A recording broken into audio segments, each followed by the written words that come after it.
Right, so Alien Earth, episode 4 is now I've now watched it, and I've got to say I'm still loving this show. I like where they're going. I like the different elements of this show that are coming together. It's not just about, oh my god, we've got an alien, we've got to fight it. It's like the scientific side of it. I like the sort of moral issue side of it, between like, should you put a human conscious in a body like that, and also should you do it with children? They're really sort of focusing on the children's side of it, and I think this episode really brings that to the surface. So we've got, for instance, we've got our synthetic side of the story at the minute going on, where you've got all the synthetics kind of their own little pathway almost. Now it's quite good. They're sort of very defining these characters, these synthetics, how they're very different. Obviously, we've got a few that are in there, I think, just for fodder for later on near the end, because I think this show is going to be one of those shows where it slowly builds up. The last two episodes are just insane, and everything just goes chaos. That's what I feel this show is going. If I'm honest with you, I'm quite up for that. I like the fact we get a slow build to something massive. Yeah, so the synthetics going through a thing. So we've got a few of the notable mentions that we've got to do here. So obviously we've got the sciencey one, who's getting more sort of like, he feels more confident as a scientist. He actually asked for his name to be changed to Isaac after Isaac Newton. And Kirsch, the sort of like leader of the synthetics, the guy with the bleached blonde hair, very Blade Runner-esque. He's agreed to let him change his name to Isaac, which I thought was quite nice. We've got the red-headed one, who's going through some serious trauma after this. So we've basically, with her, she's going to be our sort of rogue android in a way character. She's going to go crazy. She's just going to lose it. So obviously the transfer from human consciousness to the android body has messed her up. The human consciousness going in there has messed her up. And also the fact that, if you remember the first episode, they made her look at her own dead body laying on the table, which is obviously, that's what's done it. It's made her go insane, because since then she's been very the nervous one. She's been the very strange sort of one, acting a bit weird. And in this episode, she goes proper weird, and we're going to see more of this, I think, where she's basically, we find her in the woods. Two of the scientists find her in the woods, and she tells them she thinks she's pregnant, and they're like, "What? You're a robot. You can't be." And she's like, "No, I feel like I am." And she's like, really thinks she's pregnant. And then they do like a little sit down talk with her, and she's like adamant that she's pregnant, and she sort of likens herself a little bit to the Virgin Mary. And even though like they try to explain to her that you need an adult and a male and a female to create a baby, and she's like, no, no, no. What about Jesus? That was different. So it's like, it's really messed her up big time. And then she sort of like, when confronted a little bit and tried to be shown, like, you can't, because they're trying to show the diagram of her body, she flips out and sort of like has a go at the woman who's like trying to talk to her, and obviously she must press a panic button or something. And then guards show up and they said, like, you need to confine to a room, and they mention like it's a code something or other, and they keep her in the room. So they're obviously gonna lock her down because they know she's gone. We've got the Indian, who's still one of my favorite characters, the Indian guy, and they're sort of going down a path where obviously he's been compromised by the cyborg from Weyland-Yutani, who's in his head and talking to him. He's kind of like grooming him to help him out in the start of the episode. So he's like, "Oh, we'll be friends, and let me know your name," sort of thing, your real name, not your fake name, your little Lost Boy name, but your real name. So he tells him his real name, and he's acting like he's his friend. And, "Can you do this for me? I really want you to sort of get one of the eggs," sort of thing. So he's kind of like going along with it because he sort of wants to be accepted as his friend, and he's kind of liking the little friendship they've got. He goes in to try and get one of the eggs, realizes he can't get in there. So what he decides, so then he goes back and talks to the cyborg from Utani, because they're doing it for that little chip in their neck thing, aren't they? He talks to him, and he's like, suddenly the guy says, "Well, are you not going to do it then?" He says basically, "I can't get in there. I also don't want to betray my other friends, as in like the other synthetics. I don't want to betray them. I don't want to go in and get it." So then our android, our cyborg from Utani flips. I wonder if it's Marco Marino or something. But anyway, he snaps on him, and he's like, "Right, if you won't do it, I'm here with your mum." And he's got the Indian, because the Indian guy told me his real name, he's gone and found the mum. He's sitting with the mum. He's like, "I'm with the mum." He basically threatens him, like, "You need to do this for me, or you're in trouble." And then he tells him what he's got to do is he's got to find a human, take him to the egg, let the face hugger take him away somewhere, and when that face hugger drops off, then get the human to the cyborg from Utani. And it's like, oh, so and he's like, "Well, how do I know who to pick? Like, which human do I pick?" A little bit later on, we see all the synthetics sitting around, and you've got Wendy and her brother sitting there, and he looks at Wendy's brother, he's like, it's not fair, how comes, because obviously the trouble with his mum earlier, how comes you get to have your family here, that's not fair. And he kind of targets him like a way a child would sort of targets, like, I don't like him, it's not fair, he's the one I'm going to pick. So obviously he's going to go for the brother, who's already had a lung removed and got an alien grown in his like lung in a tank. Already got an alien grown in that. He's now got his other lung compromised by an alien. So that's obviously where we're going to go. He's going to try and kidnap the brother and make him go to the egg. So that's another thought. That's going to come soon as well. Obviously, that's where we get our aliens keep coming out. So we've got all these little things going on with all these different characters, and a few of the other ones, sort of like the scientist guy getting a bit called Isaac, which he quite likes the idea of that. You've got the one that's kind of like wants to be the boy genius's number 2 sort of robot. She's kind of like still doing a bit of sucking uppy sort of stuff. And then we go on to Wendy. Obviously, she's our main character. Now, she obviously passed out in the last episode. We get to see what's going on with her. And they've worked out that she can communicate with the aliens, that she's getting their voice in her head. And they think like maybe they've picked her, but I think it's more than that. I think it's just to do with like a wavelength thing. But they've worked out the wavelength. They've worked out how to control it so it's not too loud, it's not too overpowering for her. That she can sort of like get to a decibel level where she can hear it and understand it, but it's not too much to knock her out again. So they do that for her, and then they're like, "Can you replicate the noise?" And like the boy genius guy's like, "You're basically a computer. Your voice is coming from a speaker." So try and concentrate on that sound and put it through the speaker. And she does. It's kind of like a clicking. It's got kind of predatory in a way, but because I've never really noticed the aliens doing that. All you hear them going and screaming. You don't really hear them those weird like, clicky sort of noises. So they're communicating. It's quite interesting. So obviously this is going on, and you've got her doing her clicky noises and that. And they hear it and they're like, oh wow, well, now we can hear it, and maybe we can like learn to understand this language. So we've got that story thing. So she can now communicate in that. We've got the fact that they basically blackmail her brother now, because obviously they want to know if the Wendy conscious inside of Wendy is what it was when she was a child, like a human child. If the consciousness has really gone, is that her or is it a synthetic version of her sort of thing? So they want the brother to sort of stay close to her and pay attention and listen to everything she's saying to make sure she is the kid that they knew before, which is another great concept. And he's like, no, I just want to know, like, I don't want no parties coming, I don't want to work for you anymore.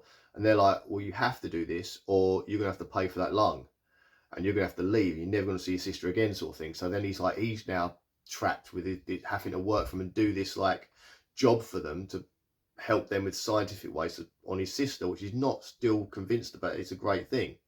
So that was another interesting thing. So they've kind of like trapped him there. So he's got to stay there because he wants to stay with his sister, but he has to do what they're telling him to do because he's still working for them. So that, and we get a very good like Ade Edmondson. He's so good at being like a villain character. I mean, I grew up with him being this comedy, crazy, funny bloke, but he's so good at being the villain. I find a lot of comedians can do really funny, but they can also do really serious villainous roles as well, which I always found interesting. He's like Billy Connolly. I know he did a couple of roles where he's quite serious and villainous, but he's one of the funniest men alive. So yeah, so this is great. So like we've got that sort of thing going on. What else happened? Because so much happened in this like episode where it's like you felt like not a lot was happening, but a lot was going on. The boy Gene's obviously still doing his science experiments with the other creatures. You got the eye creature, which seems to be like one of the favourite creatures in this. The little things like an eyeball on legs, like octopus legs.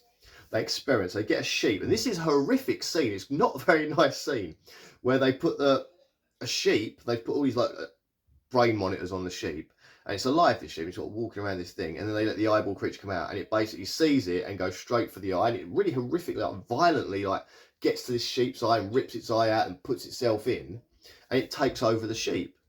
But all it does is stand there and stare at people, and it's kind of like hideous and horrible, you know. It's not a very nice thing. It's just staring at people, and it's like got the blood all down the eye where the eye had gone in. It's just a bigger bulging eye, like watching everyone, and it's following everyone's movements and that. But there was a bit I saw, I think it might be a bit of foreshadowing, because the boy genius is there like tapping, and he sort of gets the thing to look at him, but half his face is covered in shadow, and I was like, is this foreshadowing literally that the boy genius is going to get the eye thing? That's what I think is going to happen. He's going to get that thing attaching himself to his eye. We get more alien-y sort of stuff, which is phenomenal, like more sort of like with the xenomorph stuff. So we get Sorry about that. Family just turned up, so we're a bit crazy here. So yeah, so Xenomorph. So we go back to the Xenomorph. So this is where our show kind of ends now. So we get Wendy decides she wants to go have a look at the Xenomorphs. She goes into the where the lung is, where her brother's lung's sitting in there, and she starts in the clicky noises, and then she can sort of hear it communicate with her inside the lung. Suddenly you get the lungs there, suddenly you get this like, and you can see sort of like this like movement in the lungs, so it's about to burst out. And we're sitting there, she's like, it's like looking at it, and you see blood suddenly appears from the lung a little bit, and then boom, instead of this thing which I thought was going to happen, is going to come out sort of swimming around the tank, it smashes straight through the tank, smashes onto the floor, runs away a little bit, turns around. It's kind of like almost like a cobra sort of thing, or a snake is sitting up sort of doing that, like in the original movie. And if you've seen Spaceballs, you get that like that dance routine. That's what Joe. What even now I watch Alien, and I see the Spaceballs like hello my honey, hello thing. So this thing comes rushing out, goes on the table. And the only thing I noticed about it was black. Now, I swear, normally when it comes out, like in the original Alien, it's kind of a pinky, fleshy colour. But this time it was like a black, and it's sort of sitting like a serpent. Like, and she goes up to it, and you can see like sitting like that. And she's then doing the clicky noises from her mouth. You can hear it sort of clicking back at her. And then she starts to like reach for it. She starts to stroke it, like as if it's like a pet, like that. And it kind of leans into it, like it's enjoying the fact that it's being stroked. So that's like, oh, and you've got all this time this is going on, you've got what's his name, Blade Runner, bleach blonde hair, Kirsch. He's like in the doorway watching, so he's watching all of this happen, and he's just sort of like seeing it, like sort of communicating, sort of like saying. So I do think I've kind of got this horrible.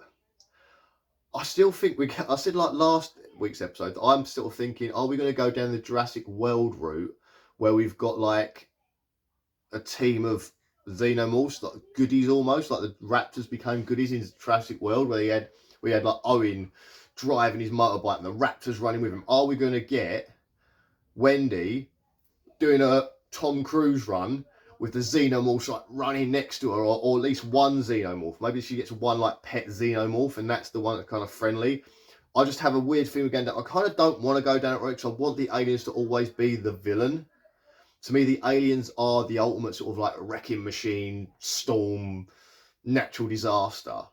I don't want them to become good. It's like making a hurricane or a twister your friend and getting it to help you out. It's that. I don't want that to happen, but I think that's where they're going with this, that this Xenomorph is going to be like good. And then we're going to get, obviously, the Indian guy, again, we saw at the end of the episode, the Indian guy looking at Wendy's brother, who's got a scar here for the lung operation. And I'm like, wouldn't you, I mean, I don't know medical science, but wouldn't the scar be like there if it's a lung operation? Do you know what I mean? So I was a little bit like, that threw me off a little bit. I was like, wouldn't the scar, I mean, I get they could go in there and pull the lung out, but I don't know, I'm not a medical guy. But the Indian guy's looking through his window at Wendy's brother, and he's like just staring at him. So obviously that's who he's going to try and take to the egg. So then I'm thinking, what we're going to get happen, or I believe is going to happen, I don't know if it's going to be Wendy's brother. I think he's going to try and get Wendy's brother, but get somebody else. We know there are more humans working on this thing, because we also saw in this episode, which another thing I should have mentioned, is that we get the two sort of scientists, which I found out, I didn't realise were husband and wife until this moment. There's these two scientists. You've got the one who's kind of like the therapist sort of scientist, and you've got the one who's doing all the tests on, what's her name, on Wendy and that. And they're kind of fond of Wendy. They almost like parent Wendy, like they care about her a lot more than the billionaire boy thing does. But they very much care about Wendy. So we see them again talking. We find their husband and wife, which I must have missed that at some point, but they're husband and wife. And he's like, I don't agree with this. We're doing too much. We're just risking stupid things, and it's going too far now with what we're getting them to do. Like, it's not right. And then the mum's kind of like, the wife, sorry, she's kind of like, well, I'm not sure. But when she does that chat with the red-headed one about her being pregnant, obviously now she's realising, actually, my husband's onto saying, like, this isn't right. What we're doing here isn't right. We're going too much too soon, sort of thing. So I liked that part as well. Also, we find out that Wendy's brother's sort of rescue unit are there as well. we bump into them in a corridor. So only a brief sort of scene, but we bump into them in a corridor, so we know they're there as well. So now I'm like, we've got a lot of humans to get.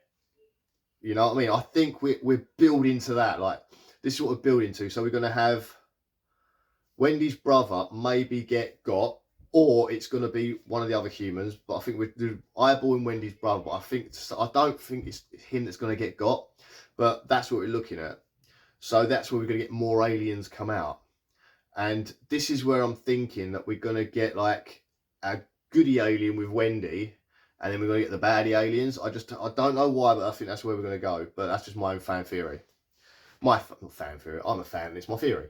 But yeah, so that's where I think we're going to go. I think it's going to be great getting there. I said I did enjoy the episode. It was a slow go, so I get some people might think like this one's a bit naff sort of thing. But it's still, I enjoyed this episode. I like the world building we get going on. We also found a bit more about the companies, how they were like, they basically tell us how the companies became in control. That we had what we have now, which is like world leaders. It wasn't working. It was all crap. And these 5 companies rose to power, took over. It must have been a war or something. But they took over, and they sort of fixed all the problems in the world. Which I doubt that, but that's the story that's been spun, that these 5 companies to go fix all the problems in the world. And now that the Yutani company want the stuff back that Prodigy have taken, and they might do like a meeting with all the companies to sort something out, like a world meeting with all these companies. So that I was like, oh, this could spin off into like a whole universe of different things. We could get like a political drama show now, you know, some shows do that where they sort of branch out. Like, you can almost imagine sort of like a Chicago world, you know, like Chicago PD, Chicago Fire and all that stuff, Chicago Med. Happening around this now, we've got a lot of politics show, we get something else going on over here. So you never know. But I like where they're setting this up. I feel like we're being set up for like carnage now. It's like we're putting all our characters in sort of one little pot. So obviously we're going to have everyone coming to this island now. You've got the Yutani people might be coming to that island. You've got other sort of company leaders might be going to the island, sort of peace treaty to get the stuff back. You've got a cyborg from Yutani. He's going to be coming to collect the alien that's inside of someone's chest that the Indian guy sorted out. You know, we're going to be getting that going on. And I was just like, oh, you know what I mean? Like, this is like everything coming together on one island. This is a little powder keg that's going to explode. So I am looking forward to this. I cannot wait. Again, if you like this review, please give it a little thumbs up, like. If you know what loves this show, please share it with them to see if they agree with me and stuff. Also, what did you think? Do you agree with me? Do you think we're going down a Jurassic Park world thing where we're going to get like a good alien teaming up with Wendy? I can just see it in my head. It's like, do you remember Aliens versus Predator?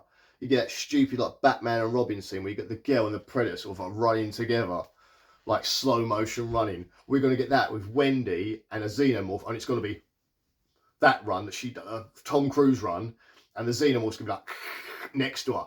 I can just see it in my mind's eye, and I don't know if I like it. It sounds awesome in one way because I am a child at heart, so things like that, I'm like these synthetics, I'm a child in an adult's body, where I'm like, that does sound awesome, like the fact that it's like a pet xenomorph, but it's also like going to destroy the fact that xenomorphs are this evil force of nature that will just rip through people and that. And also, are we going to get a queen? This is what I want to know. Is that xenomorph that Wendy's communicating with a queen? It didn't look like anything fancy on the dome, like a flat dome, like a normal rounded dome. And if you're going to have a good guy xenomorph, you can't have it as a queen. But then again, is the next one that hatches out, is one of those eggs a queen?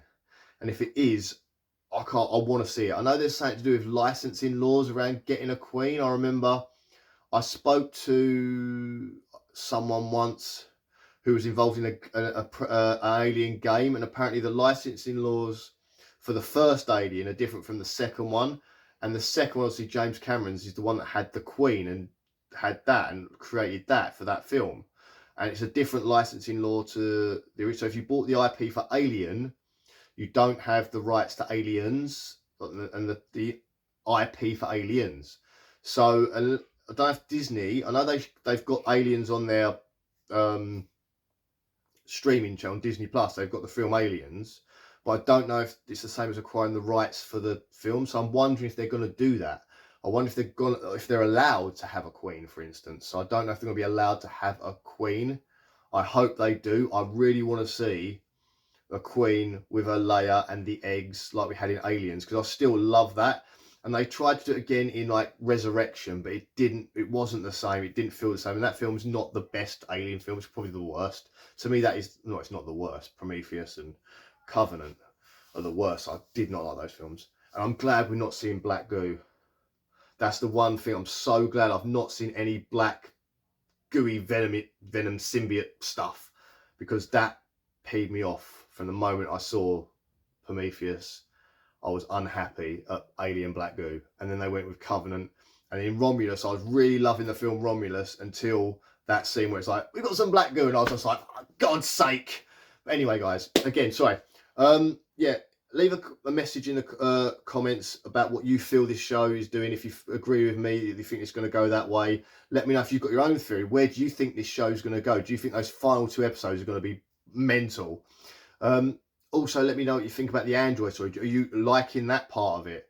It's very much like they've took the film Blade Runner and the film Alien and they've merged them together. But what do you think of it? Do you like that? And also, let me know if you've got if you're disliking it. What is it about the show you don't like? That's another thing as well. So anyway, guys, thank you very, very much for watching. I said like and subscribe, because I'm doing this every week. When the show drops, I will be doing another review every week. So let me know what you think. Anyway, guys, see you later. Bye-bye. Oh, I forgot to tell you, I was in London a couple of days ago, and I saw this. It's a Alien Earth black cab, and I thought it couldn't be a better place, but obviously the blackness of the black cab, and then the genius marketing. I love it. Alright, guys, thanks a lot for watching, and enjoy yourselves. Bye bye.